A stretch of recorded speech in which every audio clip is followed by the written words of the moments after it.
Up first this evening, the Seventh-day Adventist Deacon, 59-year-old Linton Stephenson, who was being sought in connection with the murder of 25-year-old Northern Caribbean University student Kaheem Campbell, is dead. Stevenson's body was found at his home in Manchester this afternoon, with the police believing he took his own life. The discovery came just days after the woman's father blamed the man of the Seventh-day Adventist Church for the death of his daughter. TVJ's Shamela Pullen reports. The manhunt has finally ended.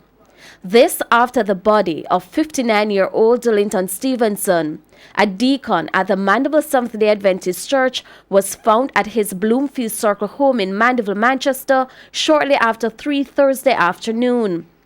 The disclosure was made by head of the Manchester Police, Superintendent Wayne Cameron. When they came here, they observed flies coming through a window, swarms of flies, the upper level of the house. And they also observed that a door was open, and they went in and saw the body of a man, partially decomposed.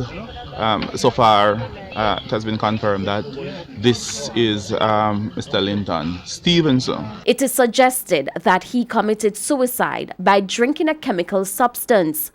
Stephenson was wanted by the police in connection with the death of 25-year-old Kaheem Campbell. Miss Campbell's mutilated body was found in an igloo in a car along the Winston Jones Highway in Manchester last week. Earlier this week, her father, Dr. Amos Campbell, in a social media post, suggested that the Adventist Church should take some responsibility for his daughter's death. She probably visited the church and maybe saw this man and thought, he could be a mentor or something. Dr. Campbell, who is a pastor at the True Vine Holiness Church in Manchester, is also blasting people who suggest his daughter had an intimate affair with the deacon. Dr. Campbell said, and I quote, "Please, if you don't know the facts, it is all right to be silent." End of quote.